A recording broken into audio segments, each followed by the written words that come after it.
Assalamualaikum warahmatullahi wabarakatuh. Halo, nama saya Fitriantini. Saya adalah calon guru penggerak Angkatan 7 dari Kabupaten Garut, Provinsi Jawa Barat.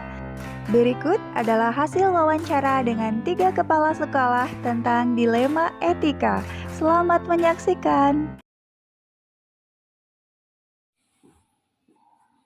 Assalamualaikum warahmatullahi wabarakatuh, Ibu. Waalaikumsalam warahmatullahi wabarakatuh. Mohon maaf, hari ini saya meminta waktu Ibu untuk diwawancara berbagai permasalahan yang terjadi di sekolah ini, terutama tentang dilema etika.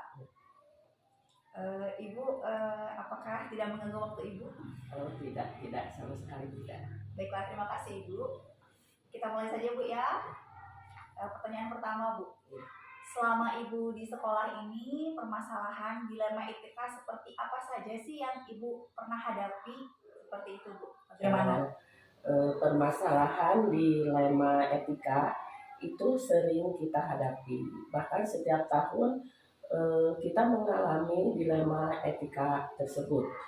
Contohnya yang baru-baru ini dialami di sekolah kami adalah siswa kelas 2, itu namanya Aupal. Dia sakit, kemudian sering tidak masuk kelas, dan otomatis pelajarannya tertinggal, dan absensi juga itu banyak absennya. Jadi otomatis dia tidak memenuhi syarat untuk naik kelas. Tetapi kalau tidak dinaikkan, misalnya dia itu sudah sakit-sakitan ya, bagaimana gitu ya kalau tidak dinaikkan, takutnya nanti terganggu juga kesehatannya. Kemudian kalau dinaikkan, ya itu kan pelajarannya banyak tertinggal, absennya juga banyak. Nah, itu salah satu contoh dilema etika yang baru-baru ini yang dihadapi oleh sekolah kami. Baiklah Bu, berarti up to date ya masalahnya Bu. Ya. Baiklah Bu. Jadi itu pilihan Ibu membingungkan ya, antara pilihan A dan B, benar dan benar gitu ya. Kalau dinaikkan benar juga. Kalau tidak naikkan itu benar juga, karena dia banyak absen dan ketinggalan juga pelajarannya. Baiklah, menarik sekali Bu ya. Pertanyaan kedua Bu ya. Jadi ketika Ibu ada permasalahan dilema etika tersebut, nah Ibu cara menjalankan pengambilan keputusannya yang mengandung nilai kebajikan itu seperti apa Bu? Ya kayak seperti tadi ya, permasalahan itu sangat membingungkan. Bagaimana tidak, kalau ditaikkan ya itu tidak memenuhi syarat, ya jelas tidak memenuhi syarat. Tetapi kalau dinaikkan, dia itu ya tadi belum bisa baca, kemudian absennya banyak. Kalau tidak dinaikkan, kita itu bagaimana, dia itu sakit, itu seharusnya kita mendorong anak tersebut supaya dia misalnya dengan mengambil keputusan naik, diharapkan dia itu bersemangat lagi sekolah, kemudian mendorong untuk kesembuhannya itu. Jadi dalam mengambil keputusan mungkin akan lebih berpihak kepada anak tersebut. Jadi yang kita pikirkan nanti kemajuan anak itu, ya itu yang kita ambil untuk memutuskan, terutama dalam permasalahan ALPA itu. Baiklah, berarti Ibu memikirkan akibat jangka pendek dan jangka panjang dari anak tersebut ya Bu ya. Dan Ibu juga tadi menyiratkan ada nilai kebajikan di situ, kepedulian mungkin ya, dan tanggung jawab Ibu sebagai kepala sekolah terhadap siswa. Baiklah, terima kasih Bu. Pertanyaan selanjutnya ya Bu ya. Nah, langkah-langkah atau prosedur seperti apa yang biasanya Ibu lakukan untuk permasalahan tersebut nih? Ya, masalah itu karena bukan masalah itu sering kita alami ya, sering kita dapati masalah-masalah tersebut, bukan hanya yang terjadi pada ALPA saja. Masalah tersebut hampir tiap tahun dialami. Jadi untuk menanggulangi permasalahan tersebut, kita sudah memprogramkan untuk menanggulanginya. Misalnya tadi dengan membuat program. Jadi di guru kelas itu diwajibkan membuat program untuk menanggulanginya, yang pertama itu mendata anak seperti tadi contohnya Alpal itu ditunjang oleh kesehatannya. Jadi kesehatan anak itu kurang menunjang. Kemudian selain dari diri anak juga data-data yang kita kumpulkan dari orang tuanya. Misalnya orang tuanya apakah dia itu mampu untuk mengobati anak tersebut, kemudian bagaimana pendidikannya untuk menunjang atau membantu pendidikan anak di rumahnya.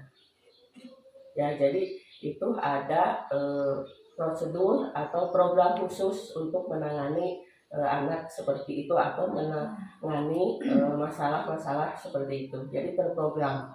Oh ya, berarti kalau saya dengar tadi perkataan Ibu, berarti Ibu itu sudah melakukan kolaborasi mungkin ya dari langkah-langkah atau prosedur tersebut dengan guru, dengan orang tua.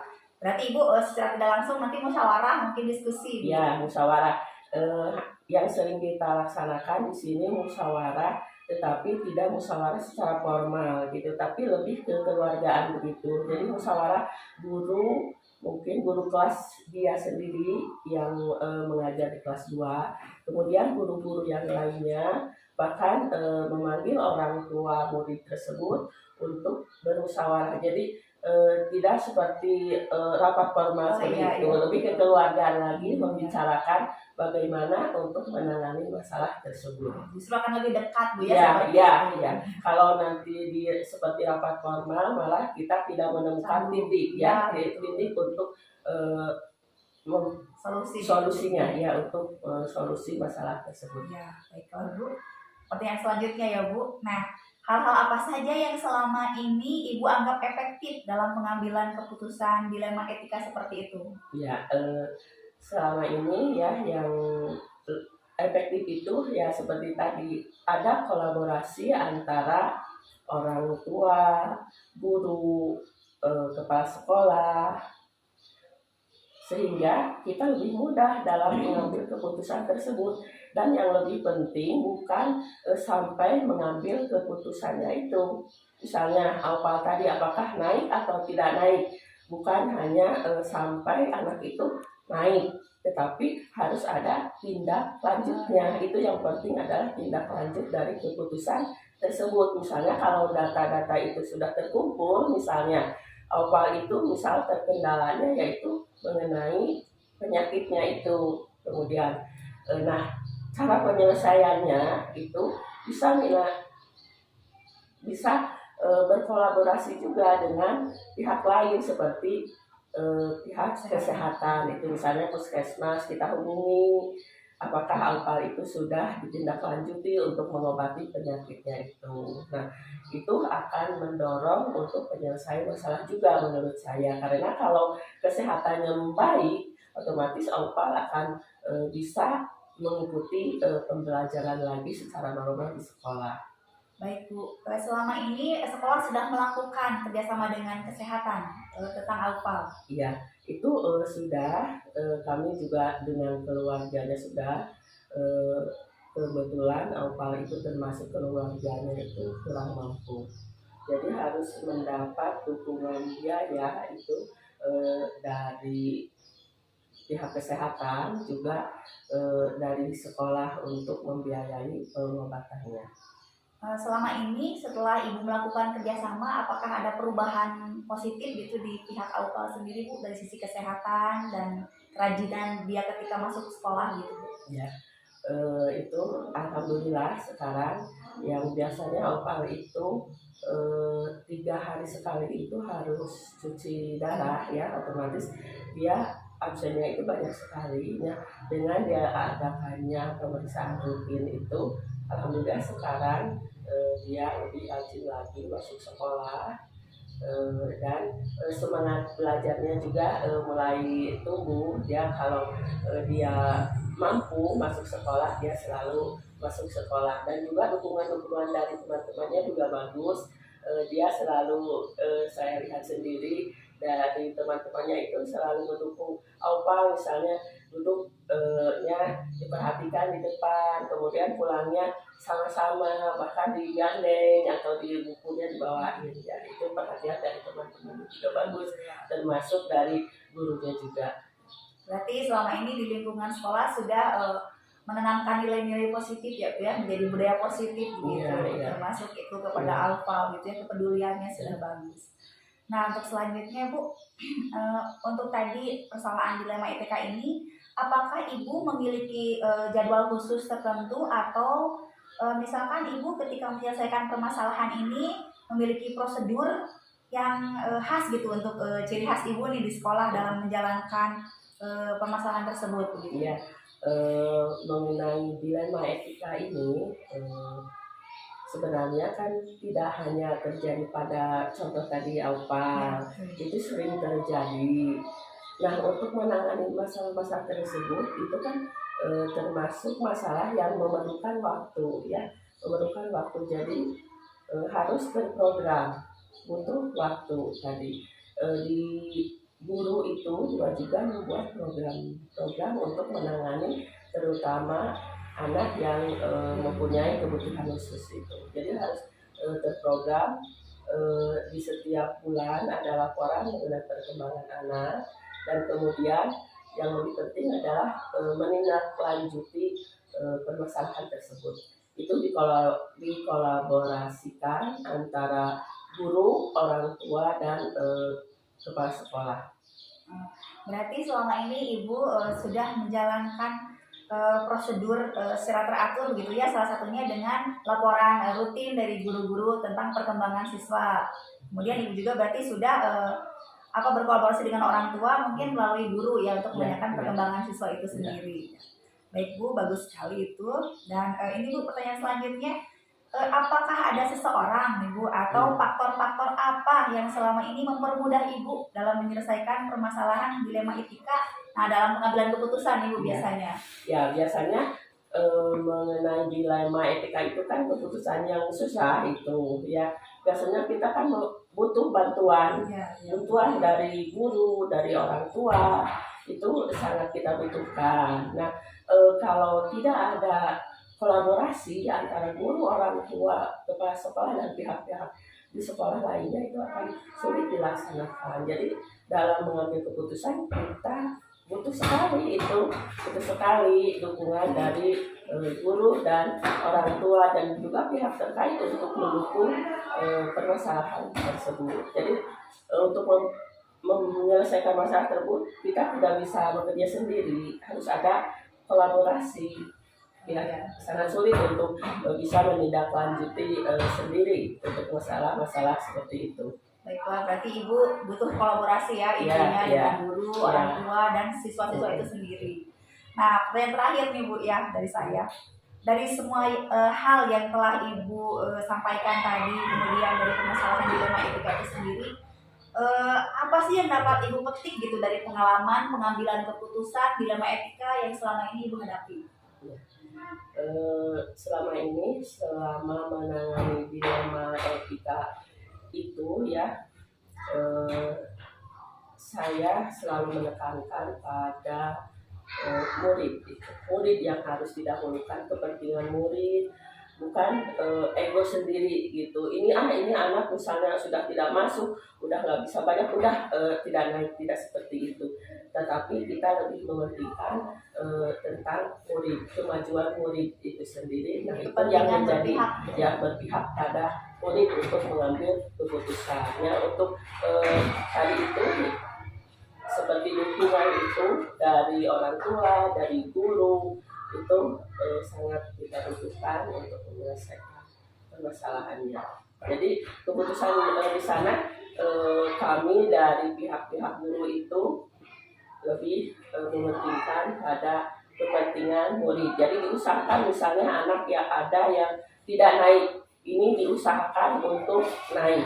Cara-caranya tadi bisa kolaborasi dengan orang tuanya, misalnya di sekolah dibimbing oleh guru, kemudian di rumah dibimbing oleh orang tuanya, sehingga permasalahan nanti bisa terselesaikan. Tidak ada lagi permasalahan-permasalahan dilema etika yang dihadapi kalau kita selalu berkolaborasi baik dengan pihak-pihak yang kita butuhkan, yang kita perlukan. Itu insya Allah ya, dilema-dilema seperti itu akan bisa tertangani dengan baik. Berarti hasil akhir yang saya simpulkan nih dari wawancara dengan Ibu, berarti selama ini Ibu ketika menyelesaikan dilema etika adalah pertama Ibu harus mementingkan keberpihakan kepada murid, Ya, gitu ya. itu keberpihakan kepada murid. Dan Ibu juga harus mengutamakan kolaborasi gitu ya. Jadi kita meminta pendapat mungkin dengan guru, orang tua, juga pihak-pihak lain juga penting. Terutama untuk menindaklanjuti keputusan kita nanti. Dan dilema etika ternyata Ibu hadapi setiap tahun ya Bu Ya, ya. sering itu sering dihadapi ya.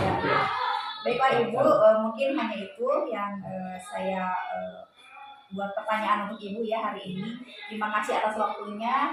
Ini sangat bermanfaat sekali untuk saya dan semoga Ibu sehat. Amin.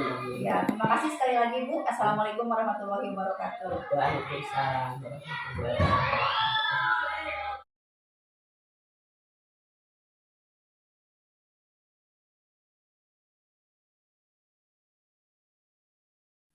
Assalamualaikum Ibu.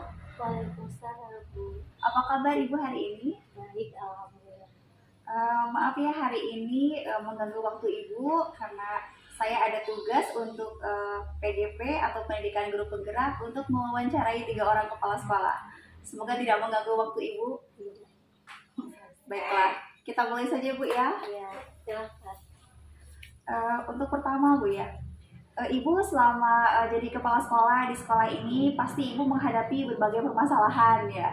Nah, yang Ibu hadapi ini pasti bermacam-macam. Ada misalkan dilema-dilema etika ataupun permasalahan rujukan moral dan lainnya. Tapi di sini yang saya tekankan dan ingin saya tanyakan adalah pernahkah Ibu menghadapi persoalan atau dilema etika yang terbaru nih yang pernah Ibu hadapi di sekolah ini, Bu? Kasih pertanyaannya. Sebetulnya karena saya baru di sekolah ini, mungkin hanya beberapa sekarang itu yang saya temukan dalam sekolah saya. Kebetulan yang terbaru itu ini ya, masalah anak dalam kenaikan kelas sekarang ini ya. Anak tersebut tidak bisa mengikuti kegiatan belajar mengajar, terutama dalam membaca, padahal anak sudah kelas 4. Kemudian orang tuanya tidak dapat menerima kalau anak tersebut tidak dinaikkan. Jadi guru tersebut akhirnya meminta kepada saya, karena kita sama-sama ya, kalau di dalam satu sekolah itu pasti dalam menyelesaikan itu bukan hanya ibu gurunya saja, tapi kan ada kerjasama antara guru dengan kepala sekolah. Kemudian oleh saya, karena ibu guru itu bertanya, Bu, bagaimana ini anaknya begini? Oh, coba Bu, kita jangan dulu hasil keputusannya, tetapi kita amati dulu bagaimana itu anak di kelas, terutama ya setelah anak di kelasnya, bagaimana di lingkungan rumahnya. Kalau kita sudah bisa mendalapi dengan lingkungan rumahnya, kalau ibu sudah ada ketidaksinkronan antara ibu dengan orang tua, silakan ibu orang tuanya panggil ke sekolah. Gitu Bu, kalau menurut saya ya itu permasalahan sekolah saya. Ibu itu dilema antara pilihan benar, pilihan A juga benar, pilihan B juga benar ya. Gitu. Harus naik juga benar, tapi tidak naik juga benar juga ya, karena Betul. belum bisa baca. Baiklah, jadi ternyata kasus itu Bu ya. Nah, karena kasus tersebut sepertinya hampir terjadi di setiap sekolah Bu ya, Sekali. tentang kenaikan kelas itu. Nah, untuk pertanyaan kedua Bu ya, ketika Ibu ada permasalahan dilema etika tersebut, pengambilan keputusan yang mengandung nilai-nilai kebajikannya seperti apa nih yang Ibu lakukan gitu? Di sini kebajikannya ya, kalau lihat, karena keputusan itu bukan hanya dari satu orang, tetapi keputusan itu kita buat hasil dari berdiskusi. Karena kan permasalahan ini bukan dilihat dari satu titik, tetapi permasalahan ini kita lihat dari beberapa faktor. Kemungkinan kan yang lebih memahami karakter di kelas itu guru. Yang kedua di rumahnya anak. Saya sebagai atasan eh, kerjasama dengan guru, orang tuanya dan saya. Tetapi di sana kan orang tua kadang sedikit muncul egonya. Ya, anak saya benar sekali anak saya gini di rumah. Tapi kan di sekolah tidak begitu. Akhirnya saya untuk menyelesaikan itu ada yang menyeimbangkan. Kita panggil komite untuk menyeimbangkan bagaimana antara keputusan saya, keputusan guru dan orang tua. Menerimakan orang tua dengan keputusan kita. Akhirnya nanti walaupun ditemukan hasil akhir dari kami berempat itu Bu. Jadi saya tidak hanya memutuskan menurut saya ini sudah selesai, tidak.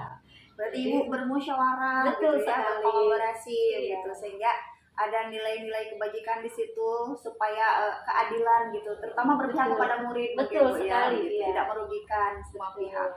Dan pertanyaan selanjutnya Bu ya, langkah-langkah atau prosedur seperti apa yang biasanya Ibu lakukan untuk mengatasi permasalahan tersebut? Nah, terutama yang tadi itu dilema etika Ya. itu Bu.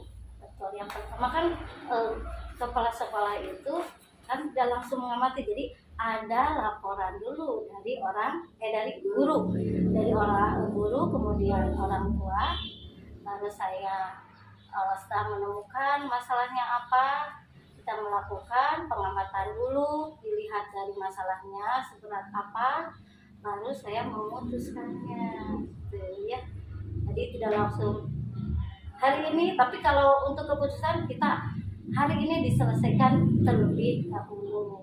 Jadi mencari solusi sementara gitu ya, tapi tetap mencari Kebenarannya. kebenarannya gitu ya, sehingga dapat mempertimbangkan yang lebih baik gitu Betul ya. sekali. Baik Bu, hebat sekali. Nah ini Bu, selama ini hal-hal apa saja nih yang Ibu anggap efektif dalam pengambilan keputusan, terutama yang tadi dilema etika ini? Dalam mengambil keputusan Ya, yang anggap Ibu efektif nih untuk mengatasi masalah ini gitu. barangkali dengan langsung kan saya mengamati Ya, anak. Iya, itu keputusannya berdasarkan pengamatan anak. Saya pun jadi bukan hanya laporan, tetapi saya melihat langsung, terjun langsung ke kelas bagaimana anak tersebut. Nah, baru saya memutuskan, oh ternyata anak ini begini, kemudian menerima pendapat dari gurunya. berarti Ibu ada pertimbangan Betul. lain ya, ketika mengamati seperti itu. Iya. Ya baik Bu. Nah kira-kira Ibu berapa lama tuh proses mengamati ketika Ibu misalkan harus mengamati langsung begitu ke kelas? Selama minimal 10 menit dalam pembelajaran, kemudian hasil evaluasinya bagaimana anak tersebut, saya bisa mengambil kesimpulan. Karena kenapa? Kan guru itu punya landasan pendidikan, kita mempelajari itu, akhirnya kita bagaimana memutuskan itu satu masalah gitu. Jadi ya ada yang harus segera kita putuskan gitu. Jadi Ibu juga sudah melihat sikap gitu ya, dari Betul. gestur mereka juga sudah dapat terlihat begitu ya Iya, anak tersebut. benar sekali. Nah terus Bu ini, apakah Ibu memiliki sebuah jadwal tertentu begitu dalam memutuskan penyelesaian kasus tersebut? Apakah ada gitu Bu? Kalau jadwal tentu, karena kan kita selalu menggunakan program di sekolah itu kan bimbingan kepada anak, otomatis kita menggunakan jadwal. Apalagi anak itu memerlukan kan, dengan kasusnya itu terperinci barangkali anak ini bagaimana menyelesaikannya, apakah bisa diselesaikan hanya dengan cepat? Tentu kan tidak. Kalau anak itu ketidakmampuan dalam belajar itu kan prosesnya memakan jadwal. Jadi itu Memerlukan jadwal. iya, memerlukan. Iya, berarti Ibu laporannya mungkin sebelum proses kenaikan kelas, Ibu guru ke Ibu sudah laporan Iya, jauh-jauh betul. hari gitu ya. Karena kan kami kalau di sekolah itu biasa melakukan rapat. Dalam rapat itu kita kan sebulan sekali. Ada masukan-masukan, Bu, begini di sekolah di kelas saya. Nah, nanti dimusyawarahkan. Jadi bukan hanya dengan saya, tapi dengan beberapa rekan sejawat. Jadi itu tidak langsung ke orang tua kita.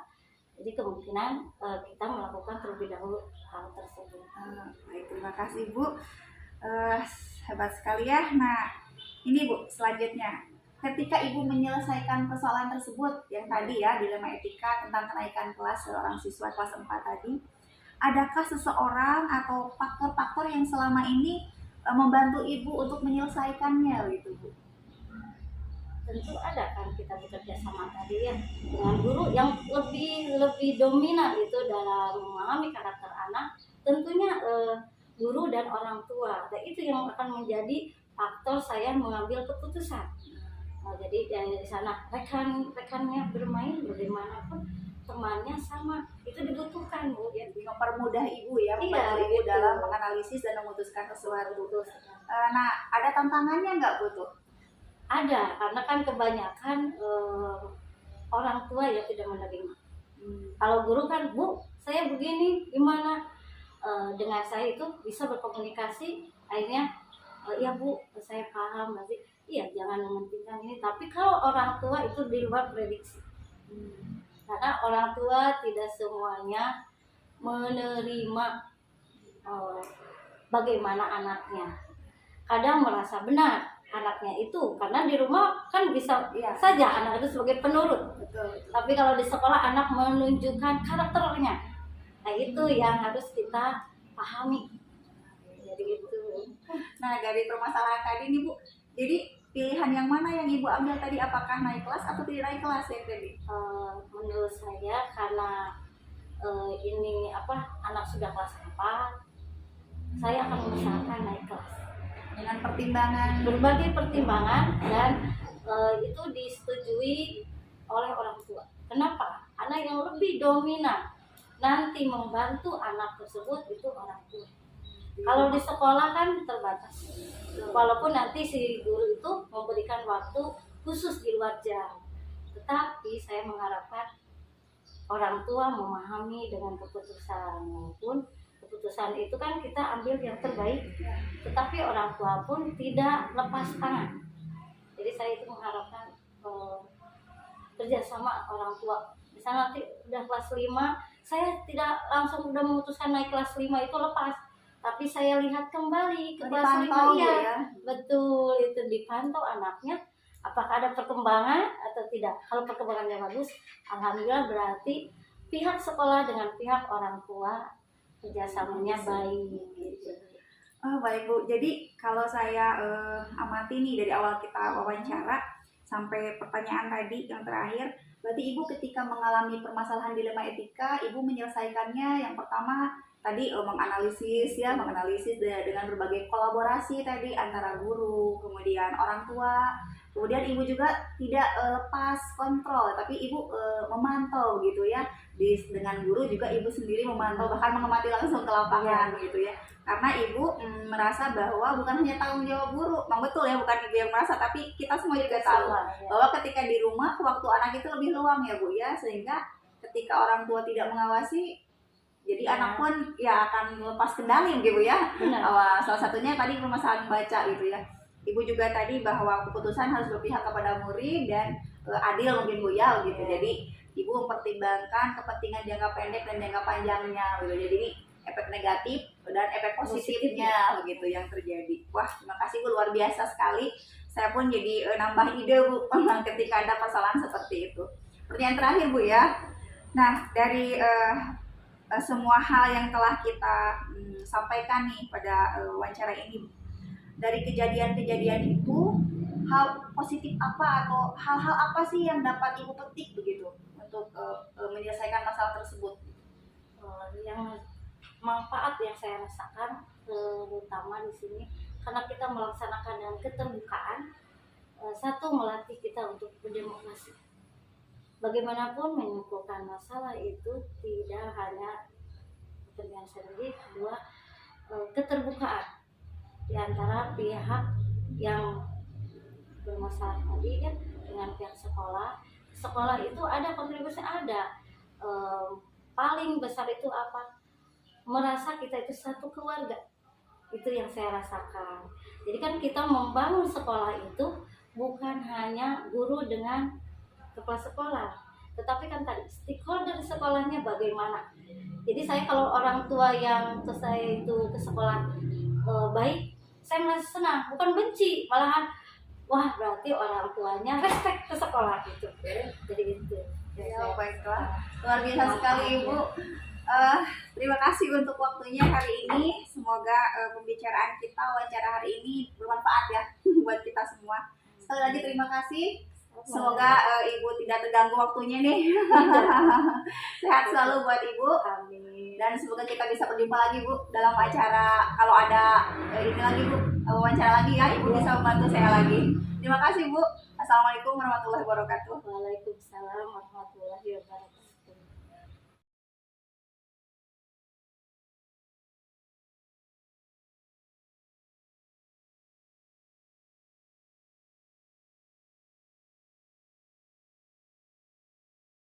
Assalamualaikum Ibu.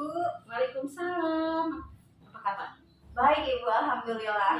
Terima kasih ya sudah meluangkan waktu nih hari ini buat saya untuk diwawancara Bu ya. Kebetulan ada tugas dari guru penggerak dan harus mewawancarai 3 orang kepala sekolah. Dan salah satunya adalah Ibu. Boleh. Alhamdulillah, merasa terpanggil sekali Ibu, terpilih untuk Oh, diwawancara. baiklah. Terima kasih sekali Ibu. Sama-sama. Kita mulai saja Bu. Silakan. Baiklah Ibu. Yang pertama Bu ya, nah selama ini ketika Ibu menjadi kepala sekolah di SDN 2 Lewi Goong ini, Ibu pasti memiliki permasalahan Bu ya. Nah, banyak pasti banyak ya, pasti banyak Bu ya. Nah, dan ingin saya tanyakan nih, apakah Ibu pernah mengalami permasalahan seputar yang pertimbangannya itu pilihan A-nya benar, pilihan B-nya juga benar, atau dilema etika gitu Bu? ya. Apakah Ibu pernah mengalami hal seperti itu Bu? Pernah sekali. Pernah, bahkan banyak. Tetapi dalam kesempatan ini kita memunculkan yang terbaru saja ya, yang Ibu alami di sekolah ini. Jadi Ibu tidak melakukan identifikasi secara khusus, secara mendetil, tapi ketika Ibu melakukan identifikasi secara umum saja sudah tergambar, sudah Ibu tahu itu masalahnya seperti apa. Nah, langkah selanjutnya itu kan Ibu mengumpulkan data secara umum tadi, kan tidak melakukan secara khusus, melakukan data secara umum. Ya, emang ini dikategorikan kepada ini dilema etika. Seperti apa Bu kasus Nah, apa? kasusnya seperti ini. Di kelas 3 ada seorang siswa laki-laki yang bernama Nunu Nugraha. Dia itu sangat rajin sekolah, tapi ketika pembelajaran berlangsung, dia itu tidak menulis, tidak membaca, hanya duduk saja. Bahkan dia itu hanya membawa alat mainan, misalnya membawa gambar, dia hanya asik aja main gambar. Nah, Ibu lihat, Ibu amati, terus kira-kira itu apa masalahnya. Kemudian jadi bahan olok-olokan teman-temannya juga. Jadi bahan olok-olokan karena datang ke kelas bukannya belajar, tapi asik dengan dirinya sendiri. Nah, dalam hal ini Ibu melakukan pendekatan secara persuasif, yaitu datang, Ibu tanya, Ibu anggap dia sebagai adiknya sendiri, ajak ngobrol. Ibu katanya, saya suka terlambat menulisnya. Kenapa terlambat? Suka ketinggalan. Coba jangan sekali nulis langsung main gambar, kata Ibu. Coba lihat tulisannya. Ternyata tulisannya bagus sekali tulisannya. Hanya lambatnya. Seperti itu. Pernah berarti Ibu mengalami masalah yang tadi ya, dilema. Jadi Ibu di situ ada pilihan misalkan apakah harus naik atau tidak gitu? Oh, ada kan? Ibu pilihan Ibu sangat sangat dilema sekali kan. Kalau misalnya dinaikkan dia sekarang berada di kelas 3 ya. Kalau sekarang dinaikkan ke kelas 4, takutnya nanti ada kecemburuan sosial, ada rasa iri dari teman-temannya. Dia tidak nulis, dia tidak membaca, dia tidak mengerjakan tugas-tugas lain, tetapi dia bisa naik. Nah itu. Tetapi kan kalau tidak dinaikkan misalnya, dia kan kehadiran 100%. Dia hadir terus, bahkan di antara ini dia paling rajin. Kalau orang lain misalnya ada 1 minggu itu ada ketidakhadirannya 1 atau 2 hari, kalau dia itu Ibu lihat di absennya hadir terus. Ya berarti Ibu mengalami dilema etika atas nama Nunu Nugraha itu. Jadi ketika naik ada ketakutan juga ya ketidakadilan untuk teman-temannya karena misalkan kurang bisa menulis atau apa itu kan nggak bisa menulis tapi tertinggal.